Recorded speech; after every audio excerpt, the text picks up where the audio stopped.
Today is our first day and I will be giving to you the orientation about our training is Bread and Pastry Production NC2 or the BPP. And I would like to introduce to you our institution.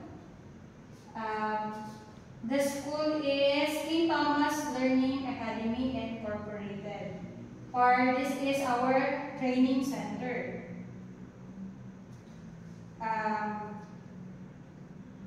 These are some facts about the school, the philosophy, the vision, mission, goals, and objectives.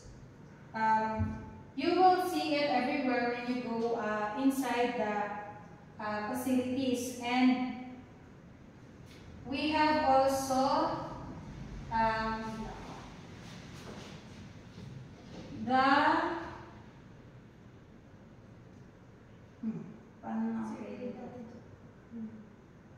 core values. Our core values is commitment to growth and excellence, respect for creation, passion for social responsibility, patriotism to country and local community. Our school is intended to produce graduates who possess those mentions about philosophy, vision, mission, goals, and objectives. And hopefully, you help us to really let the world see the worth of being a graduate of KTLE.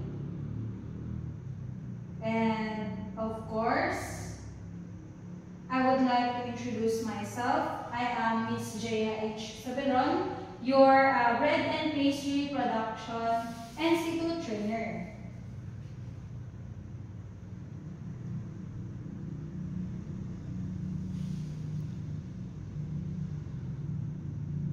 So, I would like to introduce to you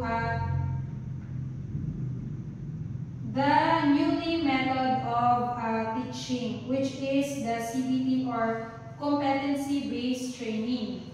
Training delivery approach that focuses on competency development of the learner as the result of the training. Emphasize on what the learner can do and focuses on the outcome rather than the learning process within the specified time. Itong training na to is doesn't approach the teacher to student learning. Instead, this will focus on what you do as my learner, and at the end of the day, kayo pa din yung gagawa ng mga learnings ninyo. And ako lang yung mag-guide sa inyo. We have 10 principles of competency-based training. And allow me to discuss some of them. Now I will give you the module or the CBT that has the I am talking about right now. And we have there the 10 principles. I will just highlight this number 3, that training delivery is individualized and self-paced. Meaning to say, you are accountable for your own learning. Kailangan kayo yung responsible kung matututunan nyo yung tinuturo, not totally tinuturo ko, based sa module na binigay ko sa inyo. And also we have, and then before I forgot, this kind of learning has no limit. Kayo yung bahala kung kailan nyo siya gustong tapusin. Syempre, mas maganda kung as soon as possible, matapos nyo agad sila and ma-produce nyo yung mga kailangan gawin. But there is no pressure. No pressure at all.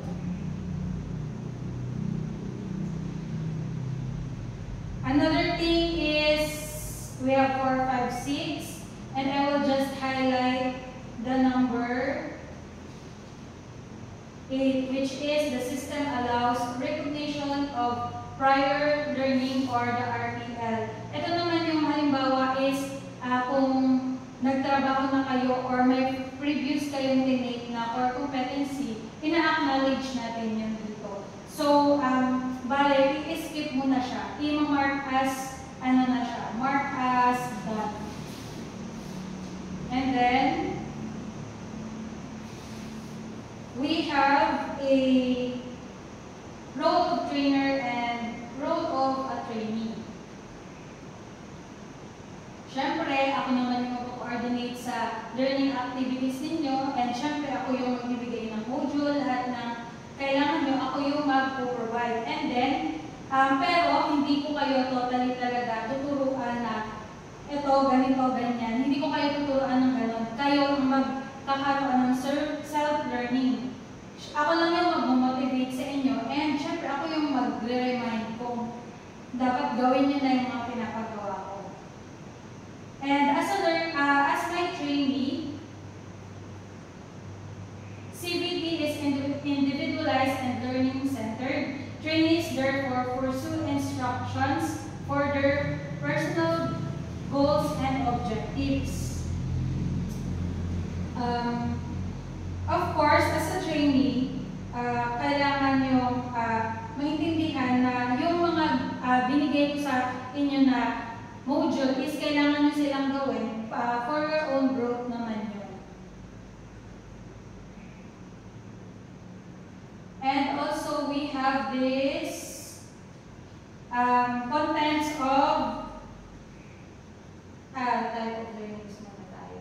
This type of learnings, competency-based learning materials, which is the CBLM. These learning materials that will design and carefully develop to give trainees detailed instructions to guide them through the learning process.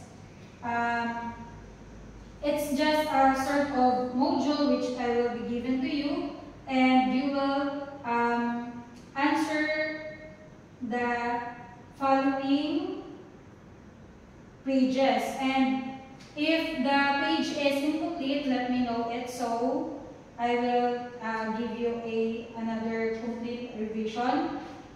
And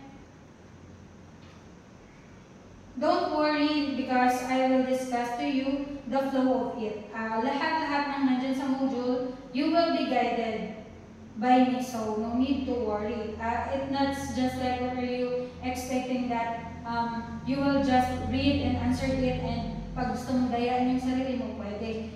No, it's not like that.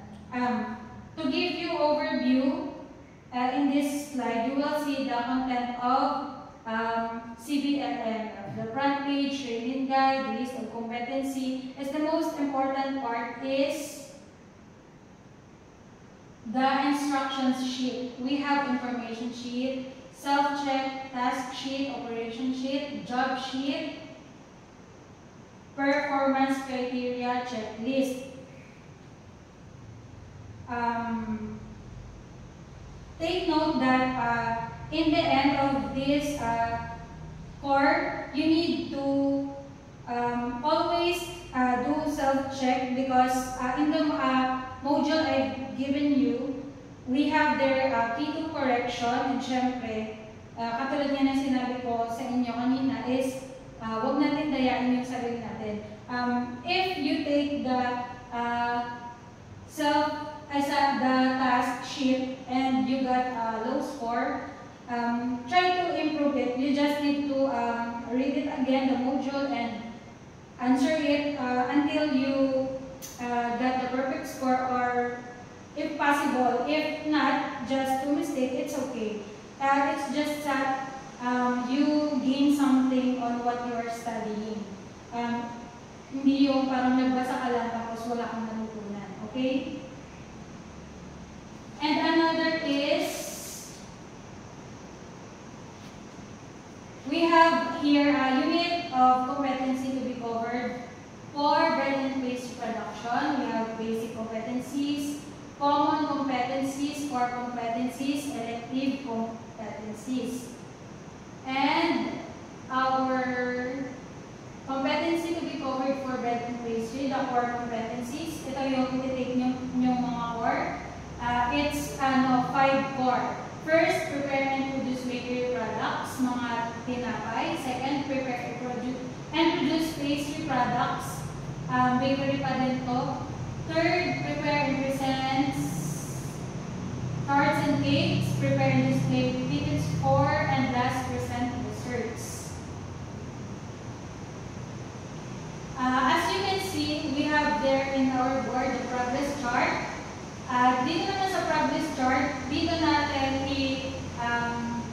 i-relate yung mga ginawa ninyong step-by-step na actual sa progress chart. Pagdating naman dito sa achievement chart, magbe-base naman sa achievement chart sa mga ginawa nyo sa module, if na-accomplish ninyo na.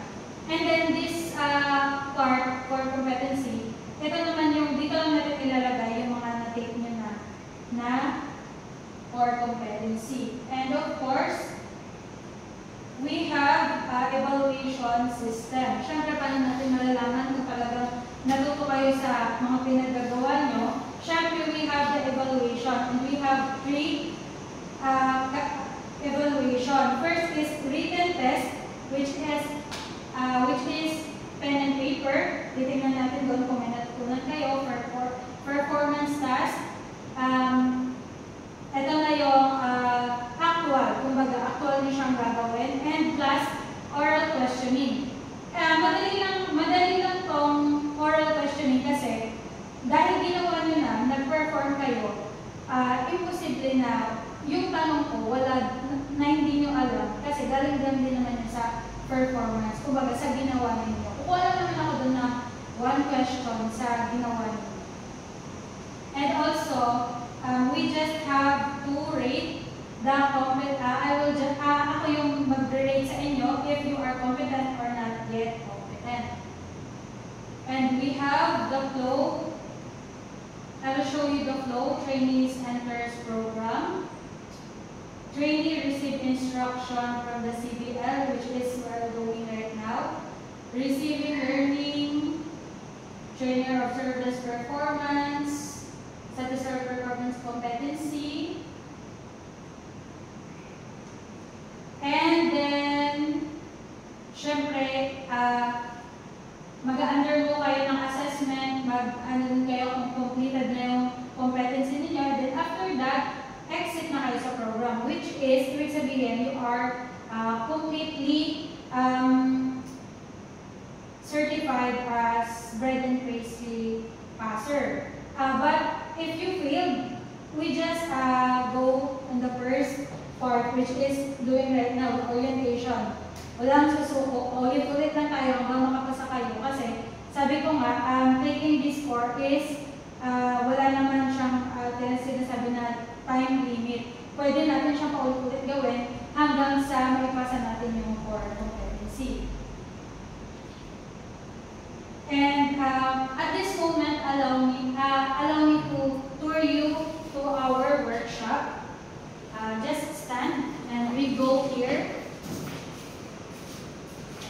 This is learning resource area, trainers resource area. Dito nyo ako makikita pag hinanap nyo ako. And the distance learning area. Ito naman yung pag wala tayong face-to-face, tapos may gusto kayong, pag may gusto tayong learning dito yun.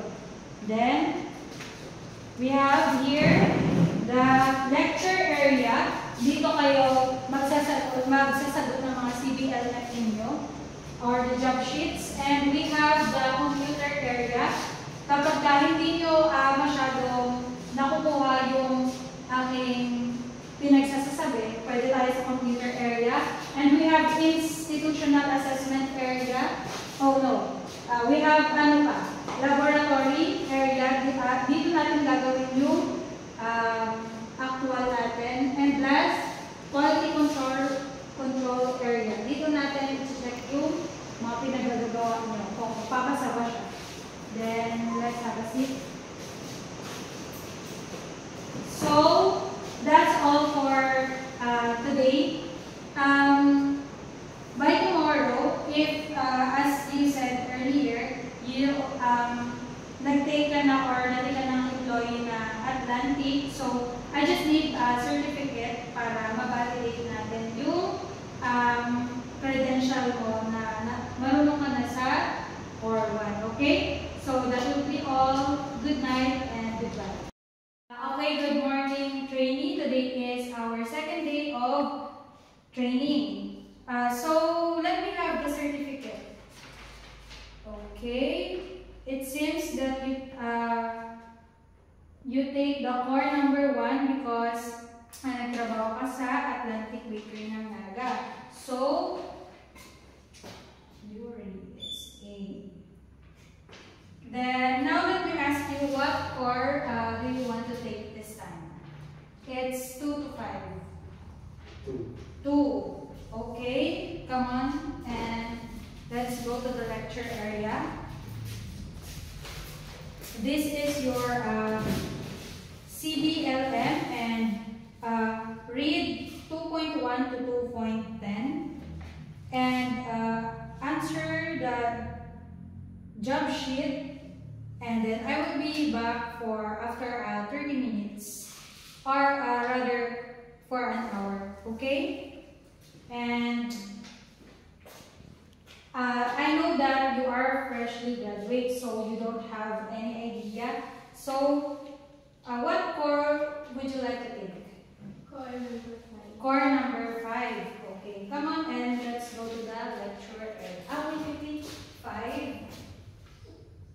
Okay. This is your CBLM and read and study 5.1 up to 5.5 and answer the job sheet, and I will be back after an hour. Okay?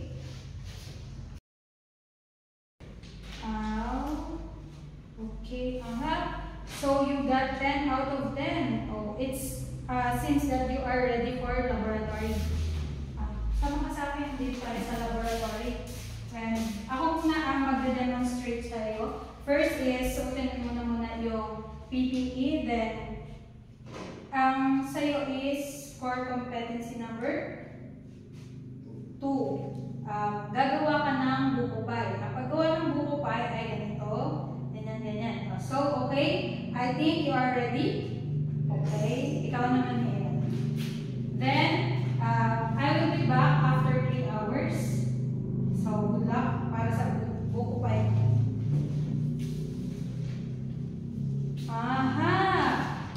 You got 4 out of 10.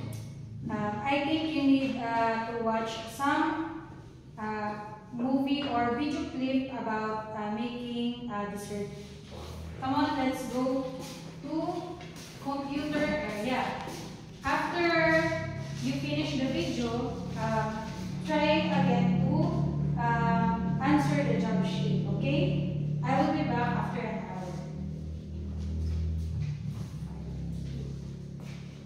Okay, your buko pie is delicious and creamy. So because of that, come on, let's go on institutional assessment. Now make a baklava. Okay, and after 3 hours, I will be back to check your baklava. Okay? Let me see. Okay, you got 8 out of 10. Congratulations. You are now ready for laboratory. Okay. First, you will do a buko salad. First, you need to wear your PPE, and I will demonstrate how to make a buko salad. First, you need to buko, okay, it seems that you are ready for buko salad. Are you ready? Okay, now it's your turn. Make your buko salad, and after 3 hours, I will be back for you to check your buko salad. Okay?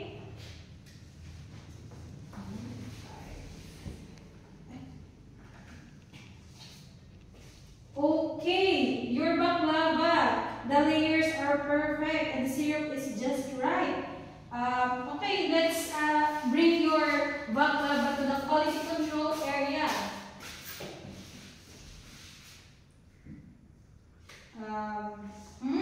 Deliciously sweet and nutty. Maraming mani ang baklava mo. Okay, one last thing. What are the main ingredients of baklava? Okay, it's pellet pastry, nut, sugar, and honey syrup. Very good.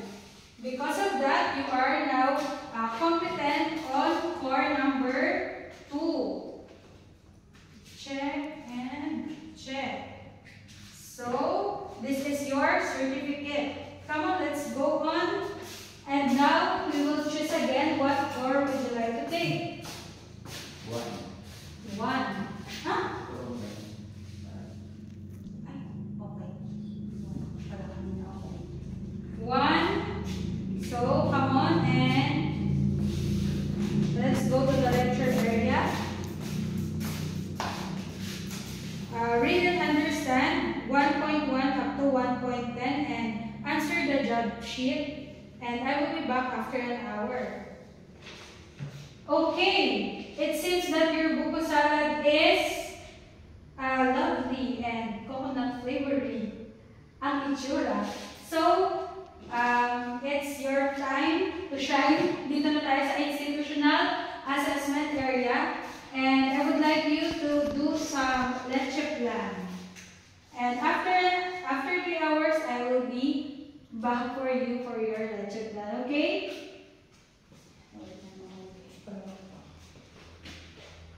Okay, it seems your score is perfect again. You are now doing pandesal. Let's go to the laboratory. Again, wear PPE, and I will do the pandesal first, do the dough and everything. You are now ready for your pandesal. It's your turn. After 3 hours, I will be back and I will check your pandesal, okay? Pandesal. Oh, your leche plan is silky and smooth, creamy looking. Let's bring it to the quality control if it will pass. Sweet and custardy taste. It's good. One last thing. What are the main ingredients of leche plan? Okay, that's right. Egg, sugar, and milk. Okay, because of that, you are now competent on core number 5. 5. So, congratulations. Here is your certificate. Come on, let's choose another core. What core do you want to take now? Core number 4. Core number 4. Core number 4. It's 4. Come on sa lecture area. This is your CBT. Read and understand 4.1 up to 4.5 and answer the job sheet, and I will be back after an hour. Okay? Number 4. And stop muna. Wait. Tayo muna. Okay, your pandesal is fluffy and smell tasty. Okay, now let's go to the institutional area.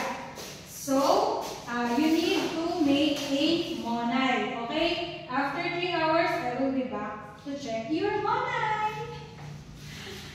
Okay, let me see.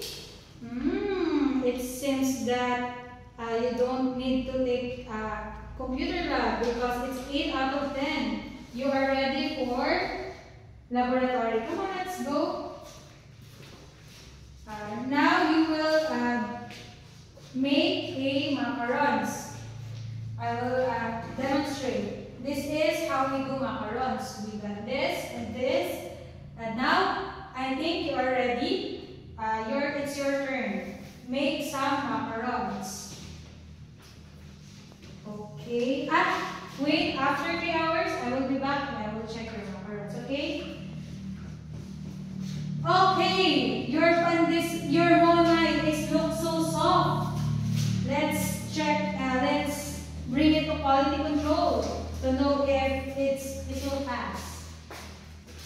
Your monai is tastes delicious and milky.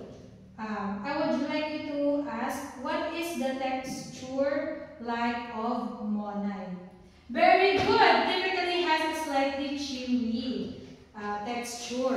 Because of that, you are passed with your core number 1. Core number 1. Done. This is your certificate. Congratulations. And magte-take ulit tayo na another core. Upo ka muna. This time, anong gusto mong i-take? Core number 3.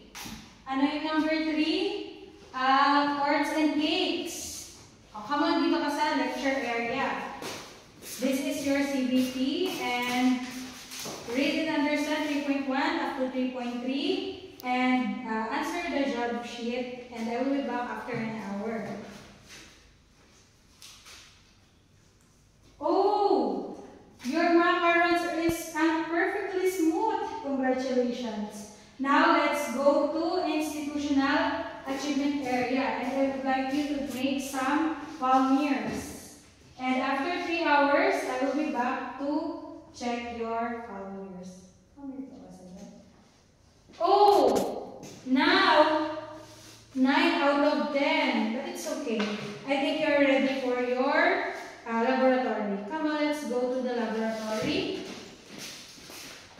I will demonstrate to you how to make a bite-sized chocolate cake. First, you need to this and the chocolate flavor. And I think you are now ready to make your own chocolate cake.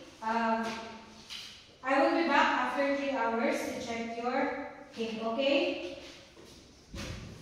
Oh, it seems that your founder is excellent caramelized. Let's bring it to the quality control area to check if it will pass.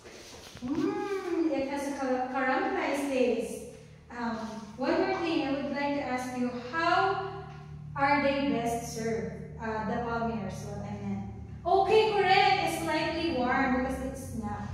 Congratulations! You passed the core number 3 and number 4. Core number 4. This is your certificate and congratulations. Come on and let's choose another core competency. This time, what would you like to take? Core 3. Core number 3. Tarts and cakes. Okay? Come on, let's go to the lecture area. This is your CDLM. Read and understand 3.1 up to 3.10. And answer your job sheet. I will be back after an hour.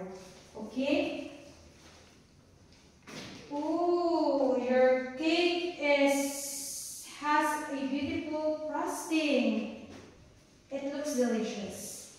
Come on, let's go to the institutional assessment. And now, you need to make a carrot cake.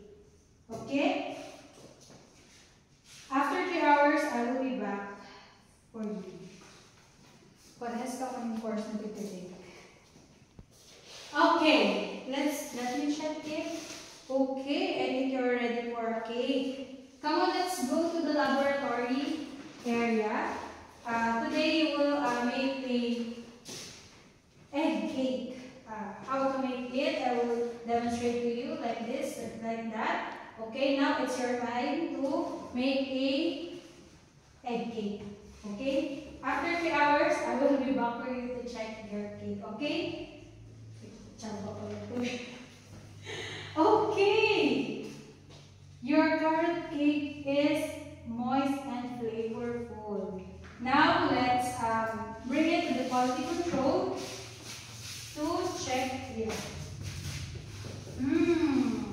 The taste is balance of sweet and spice. Now let me have a question. What kind of frosting is common? Yes, correct. It's cream cheese frosting.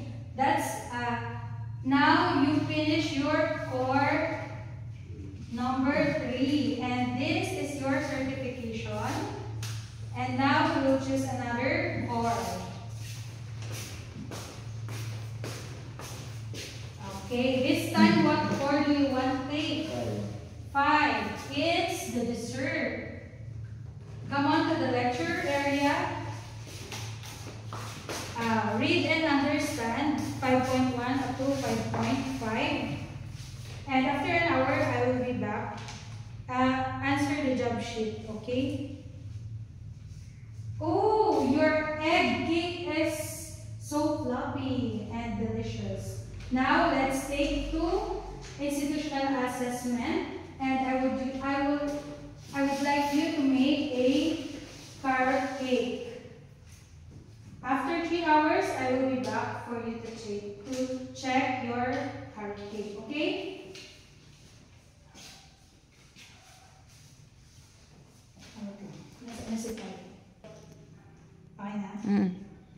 Okay, I think you are ready to make your salad dessert. Come on to the laboratory, and now I will show you how to make a buko salad. First, we need a fresh buko and something. I think now you are ready to make your own buko salad. It's your turn. Always wear PPE, of course, and I will be back after 3 hours. Buko salad. Oh, your carrot cake looks flavorful. Now let's bring it to the quality control if papasaba siya, okay?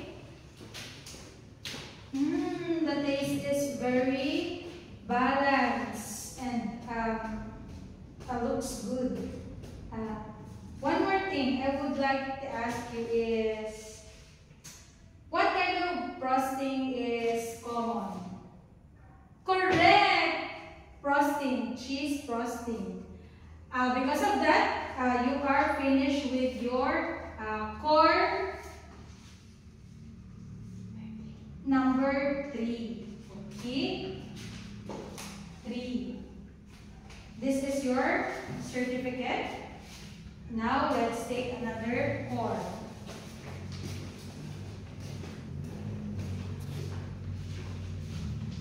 What core do you want to take right now? Core number 2. Core number 2. It's pastry product. Come on to the lecture area.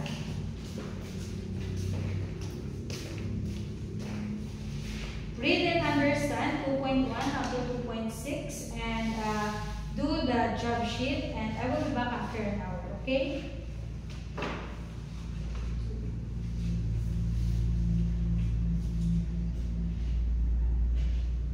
Okay, your buko salad is creamy and lovely, fresh.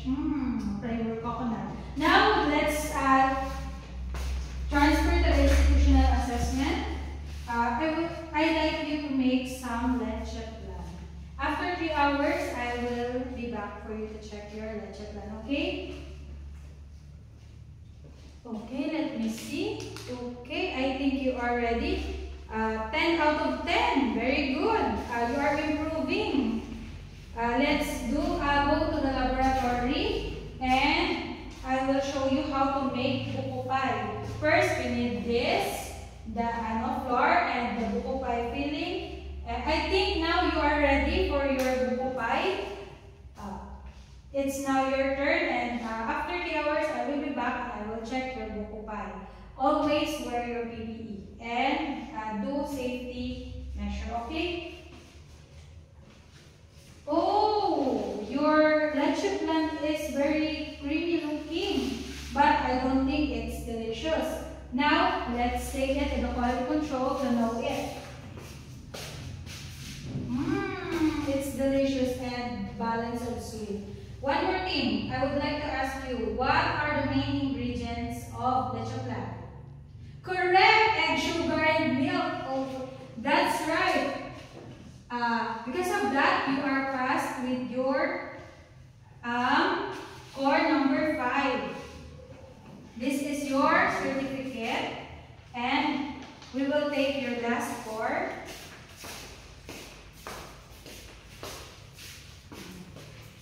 Your last score is C4. Core number 4 is PTITS 4. Come on to the lecture area. Read and understand 4.1 up to 4.10 and answer the job sheet, and I will be back after an hour to check it. Number 4. Oh! Your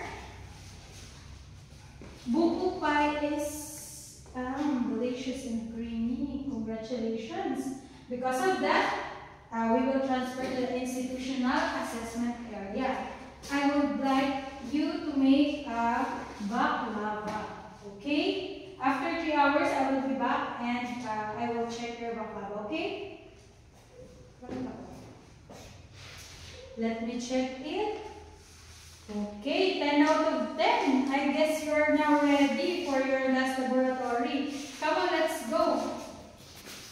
Okay, I will demonstrate how to make macarons.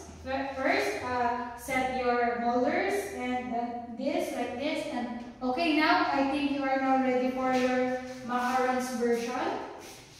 After 3 hours, I will be back for you to check your macarons. Okay? Now your baklava is perfectly layered. It's hard because you are first timer, but you did it right. So come on, let's check to the quality control if the taste will pass. It's nutty and sweet. It's the typical taste of baklava. And one more thing, I would like to ask you, what are the main ingredients of baklava? Okay, very good. It's fellow pastry, nuts, sugar, and honey syrup because of the tasty sugar something. Because of that, you are passed with your core number 2. Congratulations, another certificate. Now you will take in your last core.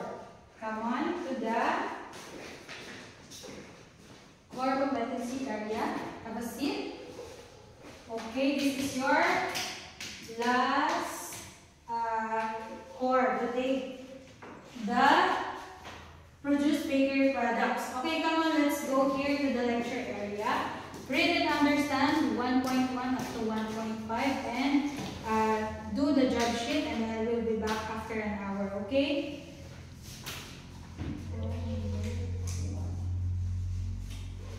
Oh, your macarons is perfectly smooth and delicious taste. Congratulations for that. Now, let's move on to the institutional assessment area. I want you to make palm mirrors, and after 3 hours, I will be back for you to check your palm mirrors, okay? Oh, very good. 9 out of 10. Come on, it's your time to shine for your last core competency. Now, you are making a pandesal. It's very basic. The pandesal is made of, I will demonstrate to you, harina, everything, flour. I think you are now ready. Now make your own pandesal.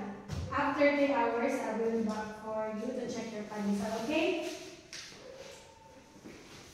Wow, your flour is excellent caramelized.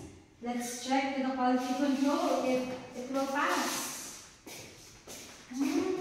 It's caramelized taste. It's delicious. One more thing before you end. I would like you to ask how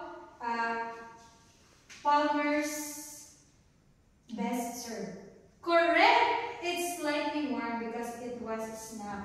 So, now you are passed with your C4. This is your last certificate. And come on, let's go to the wait for your cold ready. Oh, your pandesal is fluffy and smell tasty.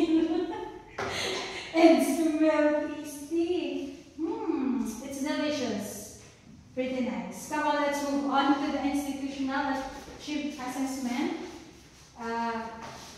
I want you to make a After 3 hours, I will be back and I will check your Monay. Okay? Okay, your Monay is so soft. Now, let's check it to the quality control if it will pass. It's milky and delicious. Congratulations. But before that, what is the texture of Monay mostly like? Yes, correct. It's typically has a slightly chewy something. It's more delicious in the tongue.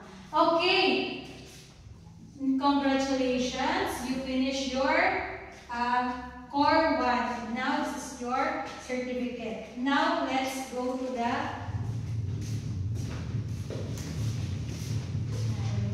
okay. Now you are finished with 5 core competencies, and shall we clap your hands for yourself?